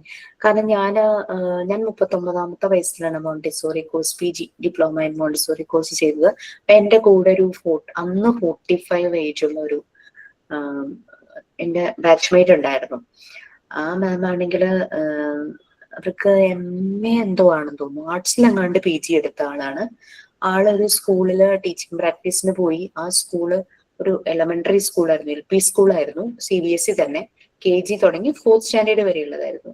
ഞങ്ങളുടെ കോഴ്സ് കംപ്ലീറ്റ് ചെയ്തതും അവരെ മാനേജ്മെന്റ് അവരെ അതിന്റെ പ്രിൻസിപ്പൽ ആക്കി. അപ്പൊ അതുകൊണ്ട് നമുക്ക് ഏത് ക്ലാസ്സിൽ തരും എന്നുള്ളത് നമുക്ക് പറയാൻ പറ്റില്ല. ചില സ്കൂളുകൾ സ്ട്രിക്റ്റ് ആയിട്ട് ഒരു പക്ഷേ KG മാത്രമായിരിക്കും, ചിലത് ആ management depending on the management അവര് ഹയർ ക്ലാസ്സിലേക്കും നമ്മളെ ഇടാം. നമ്മള് ടീച്ചിങ് പ്രാക്ടീസ് ചെയ്യാൻ ആഗ്രഹിക്കുന്ന നേരത്തെ പറയണം.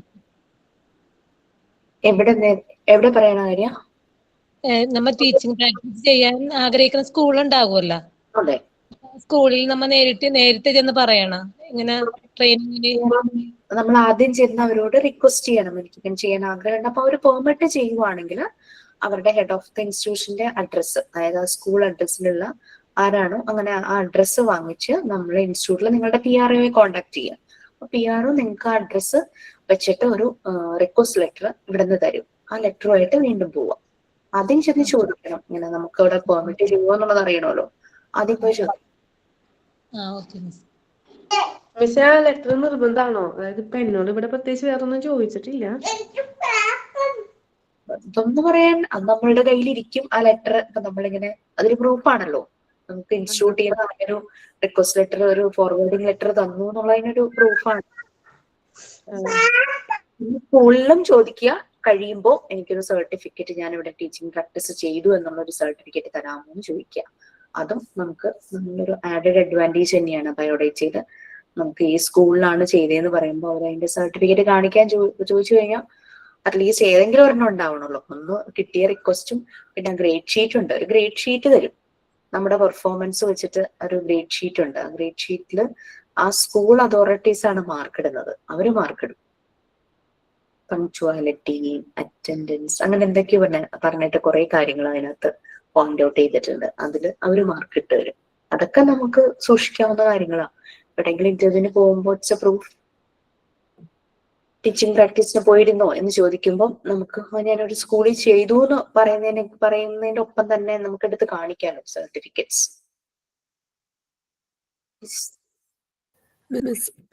ടീച്ചിങ് പ്രാക്ടീസിന് പോകുമ്പില്ലേ നമ്മൾ അവിടെ എങ്ങനെ ക്ലാസ് എടുക്കേണ്ടത് എന്നുള്ളത് ഈ പ്രാക്ടിക്കൽ സെഷൻ അറ്റൻഡ് ചെയ്തിട്ടുണ്ടെങ്കിൽ ഏകദേശം ഒരു ഐഡിയ കിട്ടുമോ? എങ്ങനെയാണ് ചെറിയ കുട്ടികളെടുത്ത്? എന്റെ കാര്യം ഞാൻ പറഞ്ഞതെന്ന് വെച്ചാല് കുറെ മെറ്റീരിയൽസ് വെച്ച് നമ്മൾ ആക്ടിവിറ്റി ചെയ്യും. കൗണ്ടിങ് ചെയ്യാൻ, ആഡ് ചെയ്യാൻ, സബ്ട്രാക്ട് ചെയ്യാൻ, മൾട്ടിപ്ലൈ ചെയ്യാൻ, അങ്ങനെ കുറെ കാര്യങ്ങൾ നമ്മൾ ചെയ്യും. കളർ ഐഡന്റിഫൈ ചെയ്യുന്നത്, പിന്നെ ലെങ്ത് മനസ്സിലാക്കുന്നത്, അങ്ങനെ കുറെ കാര്യങ്ങളാണ് നമ്മൾ പ്രാക്ടിക്കൽ സെഷനിൽ പഠിക്കുന്നത്, നമുക്ക് പ്രാക്ടീസ് ചെയ്യുന്നത്. അപ്പൊ അത് നമുക്കിപ്പോ ഒരു കൺസെപ്റ്റ് കിട്ടും. ചെറിയ കുട്ടികളുടെ അടുത്ത് പോയിട്ട് അവരെ ഇങ്ങനെയുള്ള കാര്യങ്ങൾ, അവരുടെ സെൻസസ് യൂസ് ചെയ്തിട്ട് എങ്ങനെ അവരെ കാര്യങ്ങൾ പഠിപ്പിക്കാം, അങ്ങനെയുള്ളതെല്ലാം നമുക്കൊരു ഐഡിയ കിട്ടും. പിന്നെ ഓൾറെഡി നിങ്ങൾ റെക്കോർഡ്സ് എഴുതിയിട്ടുണ്ട്, കളക്ഷൻ ബുക്കും കിഡ്സ് ആക്ടിവിറ്റി ബുക്കും, അതിലെ വർക്കുകളും നമുക്ക് യൂസ് ചെയ്യാം. പിന്നെ കുറെ അസൈൻമെന്റ്സ്, ചാർട്ടൊക്കെ ചെയ്യാനായിട്ട് തന്നിട്ടുണ്ട് അല്ലെ, നമ്പർ ചാർട്ടോ പിക്ചർ ചാർട്ട് എന്നൊക്കെ പറഞ്ഞിട്ട് കുറെ തന്നിട്ടുണ്ടെന്ന് തോന്നുന്നു. ഇതെല്ലാം നമുക്ക് യൂസ് ചെയ്യാം. അപ്പൊ അതുകൊണ്ട് കോഴ്സ് തുടങ്ങി ആദ്യം ചെയ്യുന്നതിനേക്കാളും ഒരു 6 months കഴിഞ്ഞിട്ട് ചെയ്യുമ്പോൾ നമ്മുടെ കയ്യിൽ മെറ്റീരിയൽസ് ഉണ്ടാകും, നമുക്ക് ഐഡിയ ഉണ്ടാവും, കൺസെപ്റ്റും ഉണ്ടാകും. മോണ്ടിസോറി മെത്തേഡ് എന്നുള്ളതിന്റെ കൺസെപ്റ്റും ഉണ്ടാവും, എങ്ങനെ കൊടുക്കാം. പക്ഷേ നമ്മൾ അതൊക്കെ വിചാരിച്ചാൽ നമ്മൾ ചെല്ലുന്ന സ്കൂളിലുള്ളവര് നമ്മളോട് പറയുകയാണ്, ഇതൊക്കെ പഠിപ്പിച്ചാൽ മതി, ഈ സിലബസ് അനുസരിച്ചുള്ളത് ഫോളോ ചെയ്താൽ മതി എന്ന് പറഞ്ഞു കഴിഞ്ഞാൽ നമുക്ക് കാര്യമായിട്ട് ചെയ്യാൻ പറ്റില്ല. എന്നാലും ഒരു ഫ്രീ ടൈം കിട്ടുമ്പോൾ നമുക്ക് കുട്ടികൾക്ക് ഒരു സ്റ്റോറി നറേറ്റ് ചെയ്യാം യൂസിങ് ദ മാസ്ക്. ആ സ്റ്റോറിയിലെ ക്യാരക്ടേഴ്സിന്റെ മാസ്ക് ഉണ്ടെങ്കിൽ അങ്ങനെ ചെയ്യാം. അല്ലെങ്കിൽ നമുക്ക് തന്നിരിക്കുന്ന സിലബസിന്റെ കണ്ടന്റിലെ എന്തെങ്കിലും കാര്യങ്ങൾ ത്രൂ ആക്ടിവിറ്റീസിലൂടെ പഠിപ്പിക്കാൻ പറ്റിയാൽ അതും ചെയ്യാം. പലപ്പോഴും അക്ഷരങ്ങൾ എഴുതാത്ത കുട്ടികള് ഈ സാൻഡ് പേപ്പർ ലെറ്റേഴ്സ് കൊണ്ട് ചെല്ലുമ്പോൾ അവർ നല്ല പോലെ അവരുടെ റൈറ്റിംഗ് സ്കിൽ ഇംപ്രൂവ് ചെയ്യുന്നുണ്ട്. അതൊക്കെ ചെയ്യാം, കാരണം സെൻസോറിയൽ എഡ്യൂക്കേഷൻ ആണല്ലോ. അതുകൊണ്ട് നമുക്ക് അതൊക്കെ യൂസ് ചെയ്യാം. അതൊന്നും കുഴപ്പമൊന്നുള്ള കാര്യമല്ല.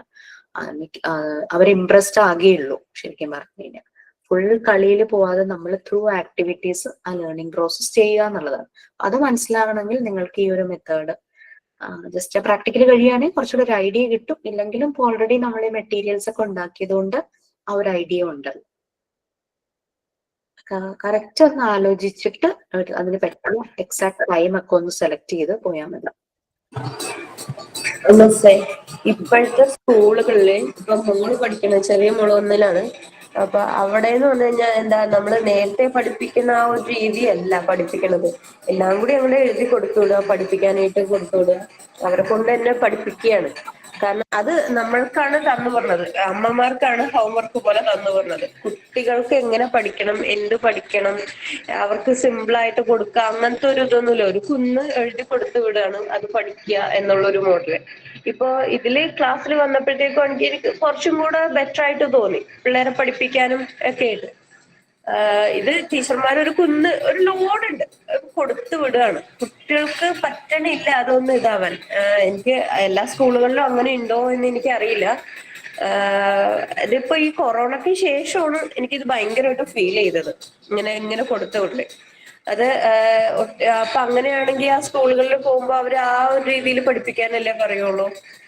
പിള്ളേർക്കൊരു ഈസി ആയിട്ട് പഠിപ്പിക്കാനുള്ള ഒരു ഇത് കാണണില്ല. ഒരു വലിയ കുട്ടികളെ എങ്ങനെയാ ട്രീറ്റ് ചെയ്യണേ അതേപോലത്തെ ഒരു ഇതിലാണ് കുഞ്ഞു കുട്ടികളെ അവര് ട്രീറ്റ് ചെയ്യണത്. അതാണ്. അപ്പൊ നമ്മൾക്ക് ഇത് സെയിം ഇതൊക്കെ കുറെ ട്രെയിനീസ് അനുഭവിച്ചിട്ടുണ്ടായിരുന്നു. തൊട്ടടുത്തുള്ള സ്കൂളൊക്കെ സെലക്ട് ചെയ്ത് CBSE സ്കൂളൊക്കെ സെലക്ട് ചെയ്ത് പോയി. അവിടെ ചെന്നപ്പം കുട്ടികളെ കളിക്കാൻ പോലും പുറത്ത് വിടുന്നില്ല, ആ റൂമിലെ തന്നെ. കാരണം കുട്ടി കളിച്ച് വീണ് കഴിഞ്ഞാൽ പാരന്റ്സ് പ്രശ്നം ഉണ്ടാക്കുന്നു പറഞ്ഞ ടീച്ചേഴ്സ് പേടിച്ചിട്ട് അവരെ പുറത്ത് വിടുന്നില്ല. അങ്ങനെ കുട്ടികൾക്ക് ഒരു ആക്ടിവിറ്റീസും ഇല്ലാതെ ഒരു ക്ലാസ് റൂമിനകത്ത് ഇങ്ങനെ അടച്ചിട്ട്, എന്നിട്ട് ടീച്ചിങ് പ്രാക്ടീസ് കഴിഞ്ഞപ്പോഴേക്കും അവര് പറഞ്ഞു ഇവിടെ ജോയിൻ ചെയ്തോളൂ എന്നൊക്കെ പറഞ്ഞു. നല്ല പാക്കേജ് ഒക്കെ ആയിരുന്നു, പക്ഷെ അവിടെ ട്രെയിൻ ചെയ്ത് വേണ്ടെന്ന് വെച്ചു. കാരണം ഒട്ടും സാറ്റിസ്ഫാക്ഷൻ തോന്നിയില്ല ടീച്ചിങ് പ്രാക്ടീസ് ചെയ്തപ്പോ. അവിടുത്തെ രീതി കണ്ടു. അതൊക്കെ പലയിടത്തും ഉണ്ട്. പിന്നെ ആരോ പറയണ്ടായിരുന്നു അടിച്ച് പഠിപ്പിക്കുന്ന ഒരു രീതി, പഴയ രീതിയിൽ കൊച്ചുകുട്ടികളെ ഒട്ടും അവിടെ പറ്റണമില്ല എന്ന് പറയണ്ടായിരുന്നു. ഓക്കെ, സോ നിങ്ങൾ സ്കൂൾ അതിനനുസരിച്ച് സെലക്ട് ചെയ്യുക. കാരണം നമ്മളും വളരണം, ആ കുഞ്ഞുങ്ങളും വളരണം, നമ്മുടെ കൂടെ അവിടെയുള്ള സ്റ്റാഫും വളരണം. ആ രീതിയിലുള്ള ഒരു അറ്റ്മോസ്ഫിയർ തന്നെയാണ്. പിന്നെ ചെന്ന് ചേഞ്ചസ് വരുത്തിയവരും ഉണ്ട് കേട്ടോ. അവിടുത്തെ സാധാരണ ട്രഡീഷണൽ മെത്തേഡിനെ മാറ്റിമറിച്ച് നമ്മുടെ ഒരു രീതിയിലേക്ക് മോണ്ടിസോറി മെത്തേഡ് എന്റെ ഒരു ഇൻഫ്ലുവൻസ് അവിടെ ഉണ്ടാക്കിയവരും ഉണ്ട്.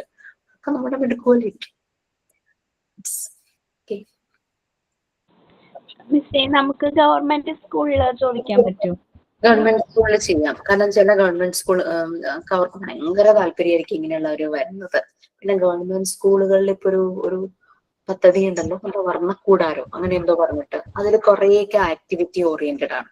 അപ്പൊ നമുക്ക് അവിടെ നല്ലൊരു എക്സ്പ്ലോഷർ കിട്ടും. നമുക്ക് കാര്യങ്ങൾ അറിയാലോ, ആക്ടിവിറ്റീസ് അറിയാവുന്നതുകൊണ്ട് നമുക്ക് അത് ചെയ്യാനായിട്ട് നല്ല ഇത് കിട്ടും. ഈവൻ മോളുടെ സ്കൂളിലെ പേരന്റ്സ് മീറ്റിങ്ങിന് പോയപ്പോ അവിടെ സാറിനോട് ചോദിച്ചിട്ടുണ്ടായിരുന്നു, ഇങ്ങനെ മോണ്ടിസോറി ചെയ്യുന്നുണ്ട്, അപ്പൊ ഞങ്ങൾ ട്രെയിനിങ്ങിന്റെ സമയമായ ഇങ്ങോട്ട് ട്രെയിനിങ് ചെയ്യാൻ വരട്ടെ എന്ന് ചോദിച്ചപ്പോ ആ സാറ് പറഞ്ഞു, ആ പോന്നോളൂ, നാളെ ആ സമയമാകുമ്പോ ഇവിടെ വന്ന് പറഞ്ഞാൽ മതി, അപ്പൊ ഞങ്ങൾ അതിനുള്ള സൗകര്യം ഒരുക്കി തരാമെന്ന് പറഞ്ഞു. ഓക്കെ, എന്നാ ചെല്ലു. കാരണം നമുക്ക് ഭയങ്കര ഇഷ്ടമാണ് ഗവൺമെന്റ് സ്കൂളിൽ നമ്മൾ ചെല്ലുന്ന ഇഷ്ടമല്ല. ഈ സർട്ടിഫിക്കറ്റ് തരുമോ ഇല്ലേ എന്നുള്ളതാണ് അറിയില്ല കേട്ടോ. ചിലര് ഗവൺമെന്റിന്റെ ആയത് കാരണം അങ്ങനെ ഞങ്ങൾക്ക് ലെറ്റർ ഹെഡിലൊന്നും തരാൻ പറ്റില്ല എന്നൊക്കെ അങ്ങനെ പറഞ്ഞിട്ടുണ്ട് ഗവൺമെന്റ് സ്കൂൾ. എന്നാലും ചെന്ന് നോക്കൂ, കാരണം അവിടെ ഭയങ്കര ഇഷ്ടമായിരിക്കും, കുട്ടികൾക്കും ഭയങ്കര ഇഷ്ടമായിരിക്കും ഓരോന്ന് ചെയ്യാനായിട്ട്. അവിടെ അവർക്കും താല്പര്യമാണ്. നെക്സ്റ്റ് ക്വസ്റ്റ്യനിലേക്ക് പോവാം. മേക്കിംഗ് എ FAQ, അതായത് ഫ്രീക്വന്റ്ലി ആസ്കിങ് ക്വസ്റ്റ്യൻസ് പുതുതായിട്ട് വിത്ത് ആൻസേഴ്സ് പുതിയതായിട്ട് സ്റ്റാർട്ട് ചെയ്യാൻ പോകുന്ന ഒരു സ്കൂള് പുതുതായിട്ട് സ്റ്റാർട്ട് ചെയ്യാൻ പോവുകയാണ്. അപ്പൊ അവിടെ അഡ്മിഷൻ എടുക്കാനായിട്ട് ആസ് എ പാരന്റ് നമ്മൾ ചെല്ലുവാണെങ്കിൽ നമുക്ക് കുറേ ഡൗട്ട്സ് ഉണ്ടാവില്ലേ. പുതിയ സ്കൂളാണ്, നമ്മുടെ കുഞ്ഞിന് വേണ്ടിയിട്ട് അഡ്മിഷൻ എടുക്കാൻ പോവുകയാണ്. അപ്പൊ അങ്ങനെ ആ ഫ്രീക്വന്റ്ലി ആസ്കിങ് ക്വസ്റ്റ്യൻസ് ഒരു അത് വിത്ത് ആൻസേഴ്സ് എഴുതണം. ഞാനൊരു 12 ക്വസ്റ്റ്യൻസ് എഴുതിയിട്ടുണ്ട്. ഞാൻ എഴുതിയിട്ടുള്ള ക്വസ്റ്റ്യൻസും ആൻസറും ഞാൻ പറയാം, അപ്പൊ നിങ്ങൾക്ക് ഒരു ഐഡിയ കിട്ടും. What is the timing of the school? 10 AM to 3 PM. Whether conveyance is providing, vehicle facility ഉണ്ടോന്ന്? Yes. How many working days per week? 5 days per week, Monday to Friday. Is there uniforms? Yes. From where we will get uniforms? School will provide uniforms for every kid. Is there only one uniform? No. Wednesday we have different type of uniform. Other 4 days, same color uniforms which will be given in 2 pairs. What are the other materials the children have to bring?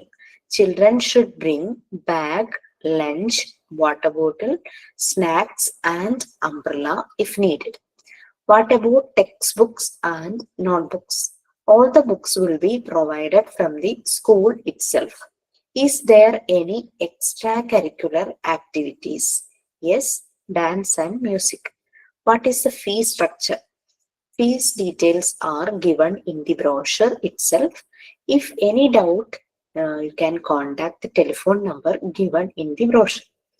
Is there any evaluation? Yes, weekly and monthly evaluations are there. Is there any PTA meeting? Yes, monthly there is PTA meeting. അങ്ങനെ parents ചോദിക്കാൻ സാധ്യതയുള്ള question, frequently asking questions എഴുതി അതിന്റെ ആൻസറുമായിട്ട് ആ രീതിയിൽ എഴുതും. അതാണ് അടുത്ത activity 4th. Next, write about good pre school teachers. Pre school തന്നെ ആവണമെന്നില്ല, ഏത് ക്ലാസ്സിലെ ആണെങ്കിലും കുഴപ്പമില്ല. And finding out their qualities, അവരുടെ ക്വാളിറ്റീസ്. മിനിമം 3 persons, 3 പേരെ കുറിച്ചെങ്കിലും എഴുതണം. ഇത് നമുക്ക് പേഴ്സണലി അറിയാവുന്നത്, നമ്മളെ പഠിപ്പിച്ചതാകാം, നമ്മുടെ കുട്ടികളെ പഠിപ്പിക്കുന്ന ആരെങ്കിലും ആയിരിക്കാം. അങ്ങനെ നിങ്ങൾക്ക് വളരെ അടുപ്പം തോന്നിയ ടീച്ചേഴ്സിനെ കുറിച്ച് എഴുതാനും അവരുടെ ക്വാളിറ്റീസും. ഞാൻ എഴുതിയത്, ഞാനൊരു പ്യുവർ മോണ്ടെസോറി സ്കൂളിലായിരുന്നു ടീച്ചിങ് പ്രാക്ടീസിന് പോയത്. അവിടുത്തെ ഡയറക്ടറായ അജി സാറിനെ കുറിച്ചായിരുന്നു ഞാൻ എഴുതിയത്. പിന്നെ മോനെ LKG പഠിപ്പിച്ച ഒരു ആൻഡ്രീത്ത എന്ന് പറഞ്ഞൊരു സിസ്റ്റർ ഉണ്ട്, സിസ്റ്ററിനെ കുറിച്ചായിരുന്നു രണ്ടാമത്തെ എഴുതിയത്. പിന്നെ എന്നെ നഴ്സറിയിൽ, അന്ന് നഴ്സറി ഒക്കെ ആയിരുന്നു, നഴ്സറി പഠിപ്പിച്ച കനക ടീച്ചറെ കുറിച്ചായിരുന്നു ഞാൻ. ഇവര് 3 പേരെ കുറിച്ചായിരുന്നു ഞാൻ എഴുതിയത്, അവരെങ്ങനെയാണ്, അങ്ങനെയുള്ള കാര്യങ്ങളൊക്കെ. ഓക്കെ, ഇനി അടുത്ത ക്വസ്റ്റ്യൻ, ഒരു പ്രീ സ്കൂൾ ടീച്ചറിന്റെ ക്വാളിറ്റീസിനെ പറ്റി എഴുതാൻ മാത്രമല്ല, അത് നമ്മളിലേക്ക് അപ്ലൈ ചെയ്യാൻ വേണം. ഓൾറെഡി നമുക്ക് ഉണ്ടായിരിക്കും ഒരു പ്രീ സ്കൂൾ ടീച്ചറിന്റെ ക്വാളിറ്റീസ്. അവർക്ക് വാംത്, അണ്ടർസ്റ്റാൻഡിങ്, ഭയങ്കര ലവബിൾ ആയിരിക്കണം, ക്വാളിഫിക്കേഷൻ ഉണ്ടാവണം, പക്ഷെ അറ്റ് ദ സെയിം ടൈം അവർ ഗുഡ് അറ്റ് ഹേർട്ട് ആയിരിക്കണം, അങ്ങനെയുള്ള കാര്യങ്ങളൊക്കെ അല്ലേ. പിന്നെ മെന്റൽ കൺട്രോൾ ഉണ്ടായിരിക്കണം, പേഷ്യൻസ് അല്ലെ. പിന്നെ ഇൻട്രസ്റ്റ് ഉണ്ടായിരിക്കണം ടീച്ചിങ്ങിൽ, ആ ഒരു പ്രൊഫഷനിൽ, ആ ഒരു ഫീൽഡില് ഇൻട്രസ്റ്റും ആപ്റ്റിറ്റ്യൂഡും ഉണ്ടായിരിക്കണം.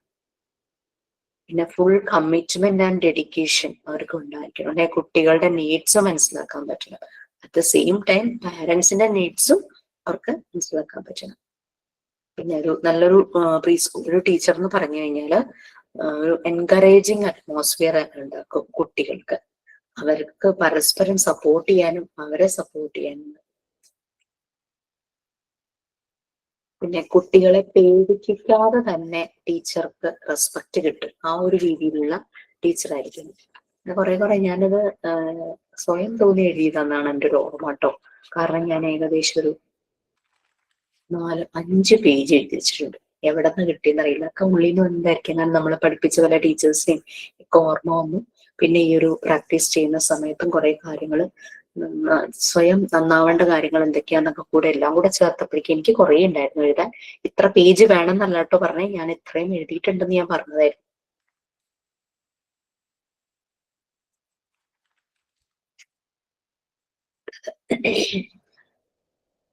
ക്വാളിറ്റീസ് പറഞ്ഞു. Okay, next biographies of world non best teachers. അത് 5 പേരാണ് മിനിമം പറഞ്ഞിരിക്കുന്നത്. ഞാൻ 10 പേരെ പറ്റി എഴുതിയിട്ടുണ്ട്. അതിൽ ഒരാള്, നിങ്ങൾ എഴുതുന്ന 5 പേരിൽ ഒരാള്, അത് മാത്രം ഒന്ന് നിർബന്ധമായിട്ടും മറിയ മോണ്ടിസോറി ഉണ്ടായിരിക്കണം എന്നും കൂടെ ഒന്ന് പറയട്ടെ. ബാക്കി 4 പേരെ നിങ്ങൾക്ക് ആരെ വേണമെങ്കിലും സെലക്ട് ചെയ്യാം. ഞാൻ എഴുതിയത് ആദ്യം എഴുതിയത് ആൽബർട്ട് ഐൻസ്റ്റീനെ കുറിച്ചായിരുന്നു. അപ്പൊ എഴുതിയപ്പോൾ ഒരു പിക്ചറും ഒട്ടിച്ചു. അതിന്റെ ഇപ്പുറത്ത് അദ്ദേഹം ജനിച്ച വർഷവും മരിച്ച വർഷവും ആ സ്ഥലവും എഴുതിയിട്ടുണ്ട്, പ്ലേസും എഴുതിയിട്ടുണ്ട്. അപ്പൊ അതൊന്ന് നോട്ട് ചെയ്യാനായിട്ട് നോക്കാം. ഞാൻ 10 പേരെ പറ്റി എഴുതി. ആൽബർട്ട് ഐൻസ്റ്റീൻ, ആനീസ് അറിയാലോ, ഹെലൻ കെല്ലറുടെ ടീച്ചറായിരുന്നു. പിന്നെ അരിസ്റ്റോട്ടിൽ, ഡോക്ടർ മറിയ മോണ്ടിസോറി, പിന്നെ ബുക്കർ ടി വാഷിംഗ്ടൺ, കൺഫ്യൂഷ്യസ്, പിന്നെ ഡോക്ടർ എസ് രാധാകൃഷ്ണൻ അറിയാം. നമ്മള് ടീച്ചേഴ്സ് ഡേ ആയിട്ട് അദ്ദേഹത്തിന്റെ ഒരു മെമ്മറി മനസ്സിൽ വെച്ചിട്ടാണ്, അദ്ദേഹത്തിന്റെ കോൺട്രിബ്യൂഷൻസും വെച്ചിട്ടാണ് ടീച്ചേഴ്സ് ഡേ നമ്മൾ പറയാറല്ലേ. പിന്നെ ലൂയിസ് ബ്രെയിലി, അദ്ദേഹം ബ്ലൈൻഡ് ആയിരുന്നു. ബ്ലൈൻഡ് ആയ ആൾക്കാർക്ക് പഠിക്കാൻ വേണ്ടിയിട്ട് അദ്ദേഹം ഒരു പ്രത്യേക സ്ക്രിപ്റ്റ് കണ്ടുപിടിച്ചു, ബ്രെയിലി അല്ലെ. പിന്നെ സോക്രട്ടീസ്, ക്ലാസിക്കൽ ഗ്രീക്ക് ഫിലോസഫർ ആയിരുന്നു. പിന്നെ ഐസക് ന്യൂട്ടൺ. ഇങ്ങനെ 10 പേരെ കുറിച്ചാണ് ഞാൻ എഴുതിയത്. നിങ്ങളോട് 5 പറഞ്ഞിട്ടുള്ളൂ. നിങ്ങൾക്ക് ഇഷ്ടമുള്ള നമ്പർ എഴുതാം. മിനിമം 5 എന്ന് പറഞ്ഞു. മറിയ മോണ്ടിസോറി ആയിരിക്കണം. Okay, next create your own day time table. നമ്മളുടെ റൊട്ടീൻ, ആ ഒരു ഡേ ടൈം ടേബിൾ ഒന്ന് ക്രിയേറ്റ് ചെയ്യാൻ. നമ്മൾ രാവിലെ എണീക്കുന്നു, അങ്ങനെയുള്ള ഓരോ കാര്യങ്ങളില്ലേ. 5:30 AM getting up and brushing my teeth. 5:40 taking some warm-up exercises. അത് കണ്ടായിരുന്നു. ഇപ്പോഴത്തെ കാര്യമൊക്കെ മാറി. ആ ഒരു ടൈമിൽ 6 AM taking bath. 6:20 prayer time and lighting the lamp. 6:30 AM cooking. പിന്നെ നമ്മള് കുട്ടികളെയും ഹസ്ബൻഡിനെയൊക്കെ വിടുന്നതും അങ്ങനെയുള്ള കാര്യങ്ങളും, ബ്രേക്ക്ഫാസ്റ്റ്,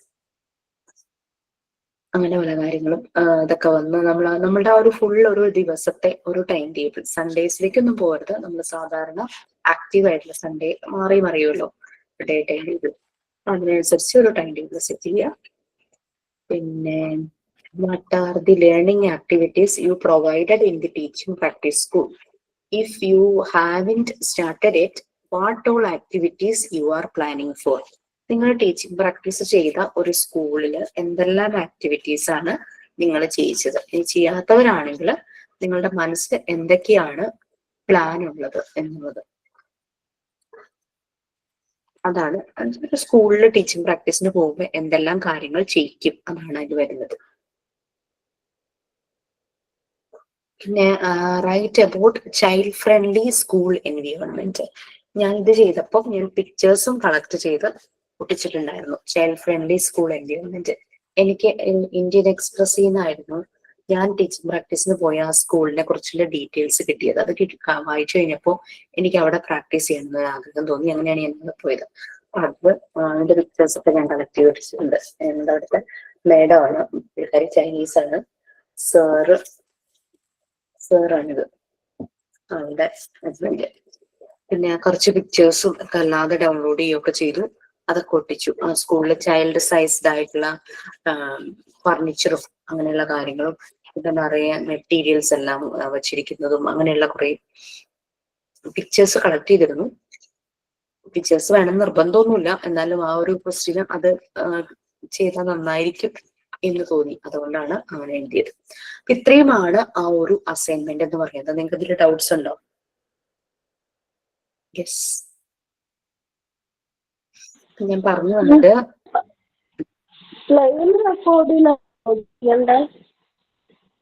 ക്ലിയർ ആയില്ല. എന്തായിരുന്നു?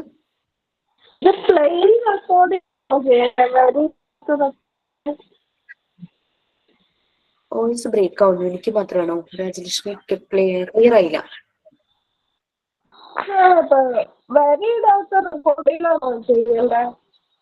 എങ്ങനെയായാലും അതൊക്കെ നിങ്ങളുടെ ഇഷ്ടം. പിക്ചേഴ്സ് അധികം ഒന്നും അതിനകത്തില്ല. അപ്പം ഞാൻ റൂൾഡ് ബുക്ക് സെലക്ട് ചെയ്തത്, വരയിട്ടത് സെലക്ട് ചെയ്തത് എനിക്ക് എന്റെ ഹാൻഡ് റൈറ്റിംഗ് കുറച്ചുകൂടെ നന്നായിട്ട് തോന്നുന്നത് അങ്ങനെയാണ്. ഞാൻ കുറച്ചുകൂടെ കോൺഫിഡന്റ് റൂൾഡിൽ എഴുതാനാണ്. അതുകൊണ്ടാണ് കേട്ടോ ഞാൻ ഇത് സെലക്ട് ചെയ്തത്. ഓക്കെ, പിന്നെ 20 എന്നായിരുന്നു നിങ്ങളുടെ പ്രാക്ടിക്കൽ സെഷൻ പറഞ്ഞ? 28 15th November. 15th November. Okay, ആ ഒരു സമയത്ത് വരുമ്പോ നിങ്ങളുടെ റെക്കോർഡ് ബുക്ക് ഏതെങ്കിലും കംപ്ലീറ്റ് ആയത് നിങ്ങൾക്ക് കൊണ്ടുവരാം. കംപ്ലീറ്റ് ആയ വർക്കുകൾ എന്ന് പറഞ്ഞു കഴിഞ്ഞാൽ ആക്ടിവിറ്റീസ് അല്ല, നിങ്ങൾ എഴുതിയിട്ടുള്ള അസൈൻമെന്റ്, റെക്കോർഡ്സ്. ഈ ഒരു അസൈൻമെന്റ് കംപ്ലീറ്റ് ആണെങ്കിൽ സർവേ തന്നാണല്ലോ ഡീറ്റെയിൽസ്. ഇതൊക്കെ കൊണ്ടുവരുവാണെങ്കിൽ നിങ്ങൾക്ക് റെക്കോർഡ് ബുക്കിൽ സൈനും സീലും ആയിട്ട് പോകാം, മറ്റുള്ളതിൽ സൈൻ ചെയ്ത് പോകാം. ഓക്കെ, അപ്പാരറ്റസ് റെക്കോർഡില്ലേ, അതപ്പം ആ ടൈം ആകുമ്പോഴത്തേക്ക് എഴുതി കംപ്ലീറ്റ് ചെയ്തിട്ടുണ്ടെങ്കിൽ അത് കൊണ്ടുവരാം അല്ലേ? അത് കൊണ്ടുവരാം. ഓക്കെ, അതിന്റെ ലെഫ്റ്റ് സൈഡില് പിക്ചർ ആണ് ഒട്ടിക്കേണ്ടത്. ഇപ്പൊ പിങ്ക് ടവർ എന്ന് പറഞ്ഞിട്ട് അതിന്റെ പിക്ചർ ഇപ്പുറത്തെ സൈഡിൽ ഒട്ടിക്കാം. കുറച്ച് പിക്ചർ നിങ്ങൾക്ക് പ്രൊവൈഡ് ചെയ്തിട്ടുണ്ട്. നമ്മൾ വാങ്ങിയിട്ടുള്ള മെറ്റീരിയൽസിന്റെ ഡയറക്റ്റ് എടുത്ത പിക്ചേഴ്സ് ആണത്. പിന്നെ അല്ലാത്തത് ടൈറ്റിൽ നോക്കിയിട്ട് ഒന്ന് ഡൗൺലോഡ് ചെയ്ത് പിക്ചേഴ്സ് എടുക്കുക. അപ്പൊ ഈ പിക്ചർ എടുക്കുമ്പോഴേ ഒരു ഫുൾ A4 ഷീറ്റിൽ ഒരു പിക്ചർ ആയിട്ട് എടുക്കരുത്. പല മെറ്റീരിയൽസ് 4 എണ്ണം ഒക്കെ ഒരു ഫുൾ ഇതിൽ പേസ്റ്റ് ചെയ്ത് അങ്ങനെ എടുക്കുവാണെങ്കിൽ നമുക്ക് ഒറ്റ പേപ്പറിൽ തന്നെ 4 പിക്ചർ കിട്ടും. ഒരു A4 4 എണ്ണം എന്ന് പറയുമ്പോൾ അത്യാവശ്യം സൈസ് ഉണ്ടായിരിക്കും അല്ലെ. എന്നിട്ട് അത് കട്ട് ചെയ്തിട്ട് പേസ്റ്റ് ചെയ്താൽ മതി. ഓരോ ടോപ്പിക്കിനും കറസ്പോണ്ടിങ് ആയിട്ട് ലെഫ്റ്റ് സൈഡിൽ ഒട്ടിക്കാം.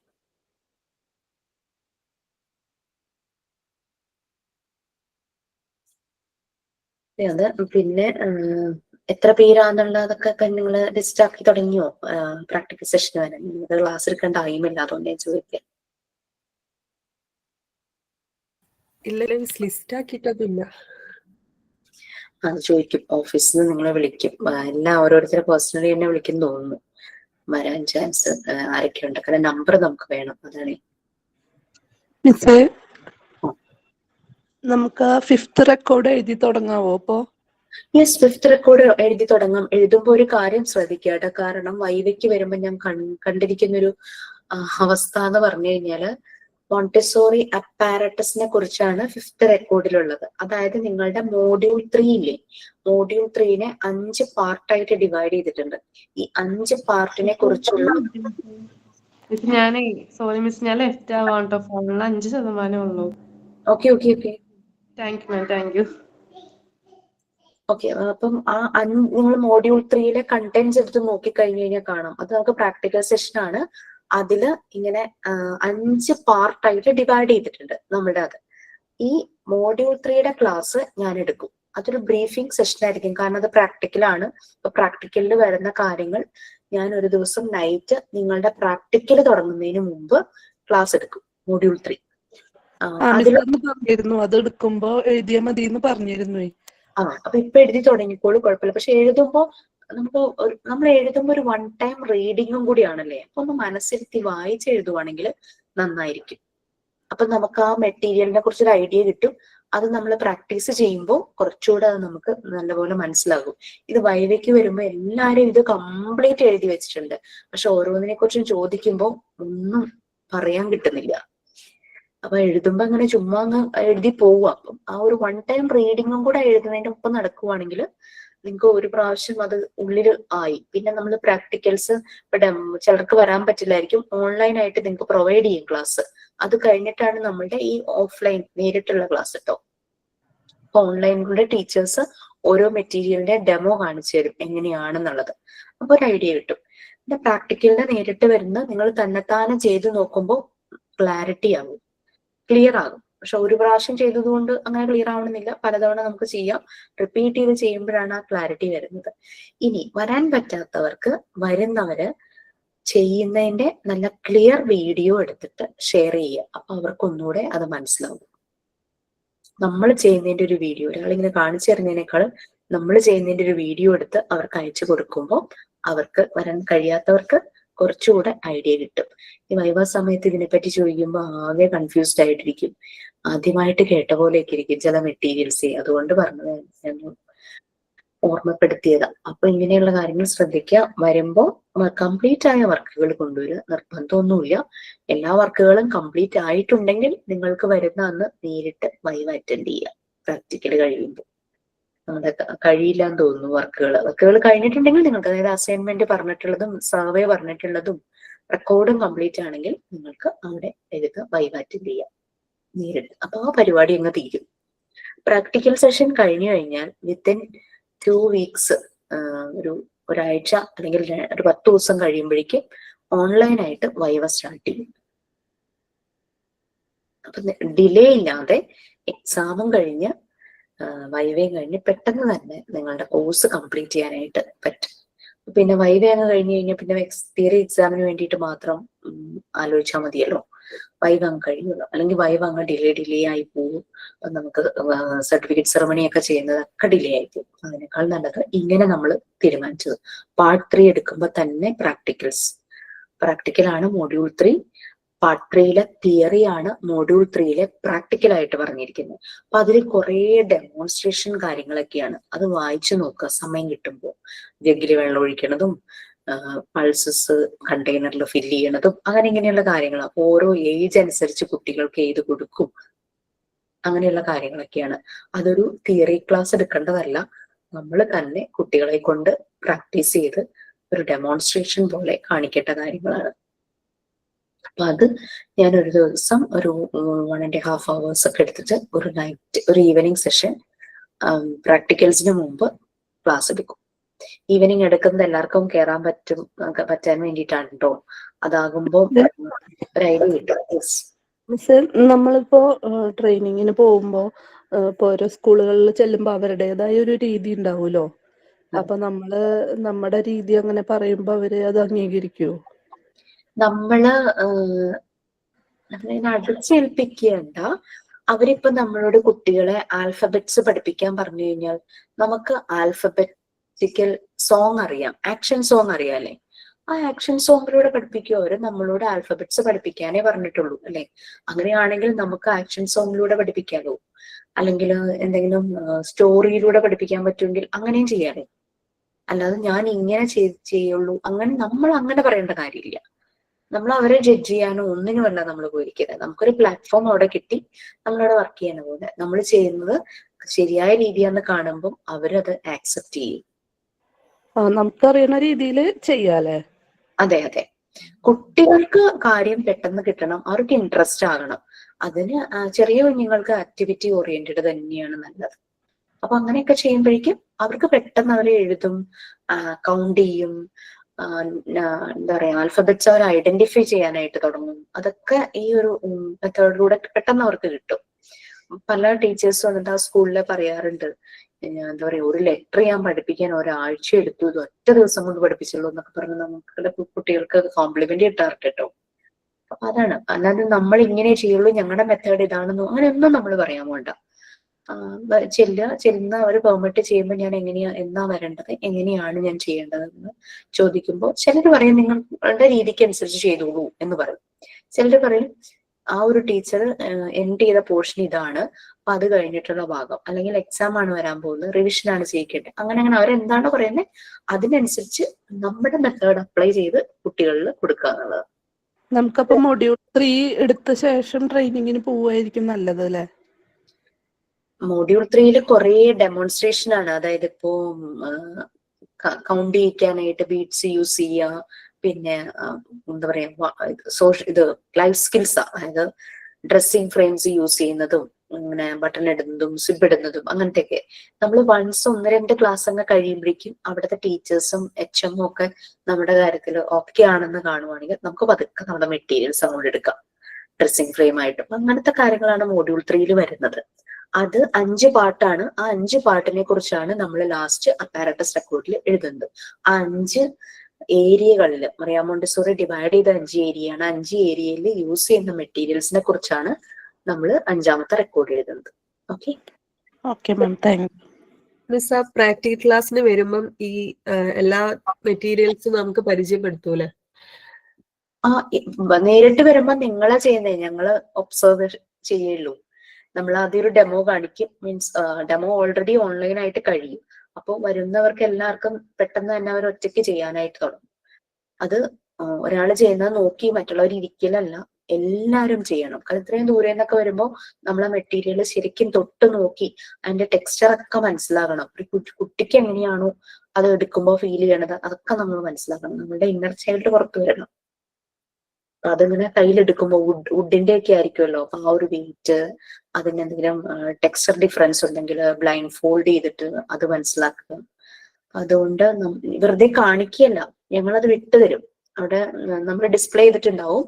നിങ്ങൾക്ക് ഇഷ്ടമുള്ളത് പോയി എടുക്കാം, ചെയ്യാം. അങ്ങനെ എല്ലാ മെറ്റീരിയൽസും ചെയ്തതിന് ശേഷം പോവുക. അപ്പം 3:30 വരെ എന്നുള്ള രീതിയിൽ ടൈം വിചാരിക്കുക. അതിനനുസരിച്ച് റിട്ടേൺ ഒക്കെ ബുക്ക് ചെയ്യാം കേട്ടോ. Yes.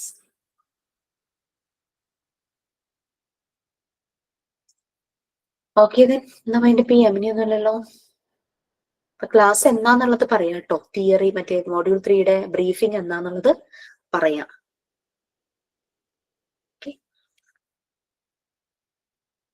Thank you miss. Thank you ma'am. Thank you miss.